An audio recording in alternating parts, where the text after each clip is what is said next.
First up, Hode. Hi, Herm. How you doing? Good.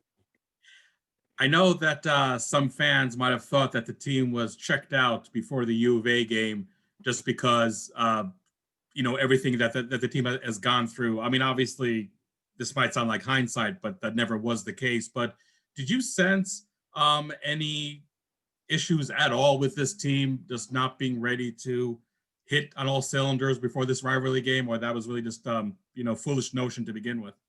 No, that is never the mindset in this building, whether you're a coach or a player. The mindset is always about improving yourself, both parties. As a coaching staff, how do we get them through this? And then as players, obviously, trying to get better at what we do. We're trying to build something here, and that's out of the question. That was never even a thought. Trevor. Hi, Herm. Looking ahead to this weekend, what are some of the biggest challenges that you see from Oregon State on both sides of the ball? And also, how do you anticipate you guys will be prepared for an environment where it's expected to be rainy and windy on that day? Mention that. I don't mention the conditions. But much improved football team. They beat Oregon. They were ranked 9th. That's a big rivalry game for them as well. Had Washington on the ropes. Just couldn't get it in there toward the end. So they've been very competitive. Coach Smith has done a marvelous job of really recruiting players that fit his style on offense and defense. Very, very complicated offense. We dealt with them last year. Multi-dimensional, a lot of tight ends, a lot of receivers, a lot of motions. They boot, waggle, they do it all now. A lot of eye candy for defense, get you in some bad situations if you don't read your keys. They have a nice running attack. Have a quarterback now that was installed in the lineup. It seems like he's starting to get confident in what he's asked to do. Defensively, they improved. They're a solid defense, don't make a lot of mistakes. Have some pretty good players in the secondary, good linebacking crew. So this is a team that every year seems to get more talent. Now they're under coach's watch, and he's starting to develop a good program up there. Done. Hi, Herm. Were you disappointed to learn that you guys were being sent on the road for your final game, even though you've only played one home game and Oregon State has played several? And then also, what does that mean for your seniors who won't get like a last home game? Yeah, you always feel bad for the seniors, but that's just part of what we're dealing with. I mean, every program right now, nothing is written in pen. I always say everything this year is written in pencil because you might have to erase it and change. And you got to deal with change. You got to deal with, all of a sudden you're headed in one direction, it could change. And we all knew that when this season got started. The virus obviously has a lot to do with it. You can see already there's been some cancellations in our conference. I think last week was actually the first week that our conference, everyone actually played. And this week we've got cancellation already. So you just deal with the cards you're dealt with, and you don't make a big deal out of it. I've never done that. We'll get ready to play and prepare to play and try to go win us football. Zach. Afternoon, Coach. Was there a specific number that you guys were shooting for? Because at one point in that game, it really felt like 100 points was something that was possible. No. I don't believe in that. I'm not that guy. We threw 13 passes. We were trying to run the football. If you watched this play, when we got a lead, I made sure that we took the clock down to 5 seconds before we hiked it on offense. I was playing against the clock, trying to get players out of there, trying to get our players out of there healthy, as well as our opponent healthy, get them out of there. Also allow young players to play. Jackson He got a lot of attention, and rightly so. But I don't think a lot of our fans, unless they knew the player or there was their son, that a lot of the kids played. We had other walk-on guys to play as well. It wasn't just Jackson He. 61 players played in this football game. And as a coach, when you get in a game like this, you realize that all these guys, some scholarship players, along with some walk-ons, have not played a lot. You wanted to give them an opportunity to play. And we were fortunate enough where the game was at. That's what we were trying to do, to be quite honest. Michael. Yeah, Coach, good to see you. Obviously, congrats on the win. When you look at, overall, I've been talking a lot about defense, but it's been 3 games, but every game it just seems like they're getting more dominant. Jermaine's obviously had a lot to do with that, but just what have you seen, even though more practice than playing, like you said, but what have you just seen from the defense from the start, even of late fall camp until now, and the growth of it? Well, they're starting to understand what's required.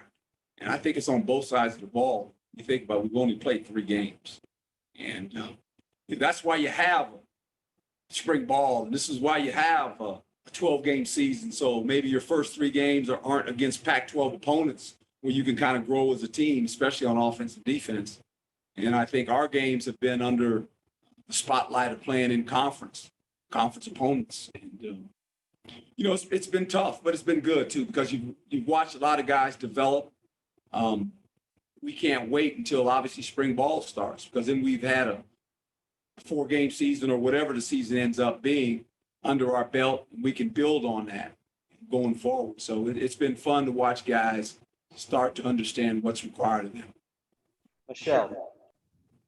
Hey, Coach, when you look back where your team was after the USC game, is there one area of this team that you're most pleased with their progress? Well, I think our ability to pay attention to the details of what's required in all 3 phases. And really, I always say it's never about the opponent so much as about ourselves. What do we do to better ourselves? And how complete can we be in all 3 phases of football? And I think that's the key to football. The more you play, the more you have experience of the competition and how players function competing against an opponent.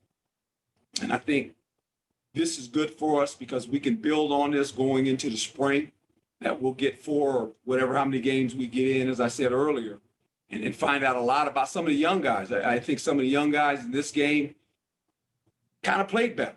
They played better than the USC game, right? If you just watch this play last 3 games, we had a lot of young players play, especially at the receiver position. Now, I say that we don't threw the ball 13 times, but their effort and blocking part of it, Johnny made some catches. We saw some guys all of a sudden that they're kind of growing up, which you want. Same way on defense. A lot of young players on defense, especially in the secondary and the linebacker position. A lot of young guys played. And so those are valuable reps, believe it or not. Jordan. Yeah, Coach, kind of piggybacking off of that, how do you relay the message after a 70-7 win like that? Now knowing you have a final game, how do you relay that message that there's still things to work on from that game? There's a lot of things to work on. We're nowhere close to where we want to be. But I think the players, to get a win, I think this is the first time for a lot of these freshman kids that are in our program actually won a college game. And it was hard to win a game. This was their first win. How they use it will be interesting this week, how they come to work this week.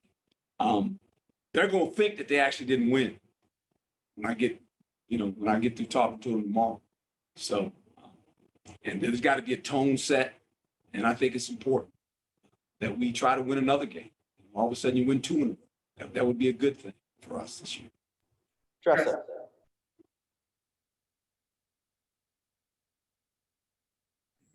Hey, Coach. Sorry for the delay. Just kind of piggybacking off of that, talking about those freshmen, you had quite a lot that played in that Arizona game a few years ago. We're talking about this and how you were going to be playing a lot of young players. How impressed are you so far, given all the adversity with their growth, and how far along are you in that process with these freshmen? Well, I think on both sides of the ball, and even in special teams, a lot of young guys are getting to play, and that's vital for our program because you got to grow them up, and the only way they learn is to play. You always promise players they're going to get an opportunity, And this game just kind of unfolded where we could get a lot of players playing time. And the coaches made sure they were in the game. You know, there were so many of them in the game. I couldn't keep up with everybody until I actually watched the tape. And I got the snap count of a lot of guys. I mean, the young offensive linemen, there's a group of kids there that haven't played a lot here, that played on special teams, you know, PAT and stuff like that. We got them in the game. They played 15, almost 20 plays, some of those guys. So that was good. That was their first time playing in a football game. And same way on defense at numerous positions. So I think that's always good when you get young players into the play. Jacob. Hi, Herm. You've talked a couple times about how this year has provided so many opportunities to kind of teach the players things off the field and to kind of push them through adversity. How would you hope that what's gone on with your program this year is going to build the player off the field? Because you've talked about the importance of that so many times. Well, I think your value system, what you value in life is important, and your purpose. And I think when that gets kind of disrupted, you got to check yourself and say, hey, how am I going to deal with all this? And I've said this numerous times with you folks. This is unprecedented for all of us, for everybody. Whatever job title you hold and whatever you do, this has been unprecedented. And I think for all of us, we learn a lot about ourselves and the people we surround ourselves with and the people we work with and we associate with. We find out a lot. Since March 8th, we have found out a lot about who we are and how we handle something like this that we had no idea right now in December, a week away before Christmas, we would still be dealing with this. So I think as the calendar switches and the new year comes in place, there is hope that we're going to be on the backside of this eventually. And when we start next year, the season starts, we won't have this discussion. And you folks will be sitting in this room, and I'll have the ability to talk to you. But I think we have to all really look at ourselves and look at our lives and say, what did I learn about myself going through this? Oh, Herman, I said a few minutes ago that by the time you're done talking to the team tomorrow, they have thought that they've lost the game against U of A, not won it. Yeah. Can you walk us through the film sessions on the day after? I mean, what were they like? I mean, was it really more concentrating on the negatives than the positives? It was really highlighting a lot of the young guys that have got an opportunity to play. And that's what I did. I highlighted some plays on offense, defense, and special teams of young guys playing and contributing. And finally getting an opportunity to play was big for a lot of these guys. And as I said, you know, Jackson, he is the guy that's getting all the publicity right now, rightly so. I understand why. But there were a handful of walk-on guys that played on both sides of the ball, that not are on scholarship. And, you know, the quarterback, backup quarterback, not a scholarship play. There were some receivers. There were some other guys, some offensive linemen in there. There were some defensive players in there too. And they got to play. And that was kind of fun to watch them play. And the excitement they had of playing the game. Now, Jackson was the one that got the game ball and all that, and he was interviewed. The rest of these kids weren't interviewed, but I tell you what, there were some memories made for them. And I don't know if they're going to play again, but we had an opportunity to get them in the game, and I can't thank my coaches enough for realizing that that we needed to get those guys in the game. And they'll remember that. When they're 20 years from now, they'll remember that. I promise you, they will. few more questions. Doug. The defensive line has seemed to play pretty well this year. Just what impact has Robert Rodriguez had in his first year with the program? I've been very good as far as the fundamentals go and what's required, you know, and obviously we changed our front. We went to a four-man front. And, you know, it's going to be interesting going forward in the spring. And then when we get the recruiting class that we have, hopefully we're going to get, to watch that develop, to watch that line continue to develop with some more talented players. It's going to be fun because it's a four-man front. It's something that I'm used to, something that Marvin is used to, as well as AP. Not that our defense before was very good. It was. I mean, Danny and those guys did a fabulous job. But now we've gone to more of a four-man front. And you saw that in the bowl game last year against Florida State. We played more of a four-man front, knowing we might be headed that way. So it's going to be interesting to watch these guys grow. Jeff. Do you think even with the bowl opportunities that have been lost because the situation is so fluid that if you beat Oregon State, you might get a shot at a bowl? That's a possibility. Yeah, there's a possibility of that. And we'll just see where that goes. You know, we'll see where that stands with us. Last question, Zach. Coach, following up on your response from just a minute ago, what have you learned about yourself in the past 9 months here? Probably something I already knew about myself. That I consider myself a guy that has a positive attitude, and I always rely on hope. You know, that's kind of how I live my life. I always lived it that way. I learned that from my parents, from what they had to go through when they were growing up, especially my mom. You know, my father's no longer here, but my mom is still with us. She's 95 years old, and I get to talk to her every once in a while. She's in a home, and she still kind of remembers her son, which is good. And I see that gleam in her eyes at 95 years old. And I have a lot of my mom in me, to be quite honest. It's good to see her. All right, thank you, Coach. All right, thank you. Thanks, Coach.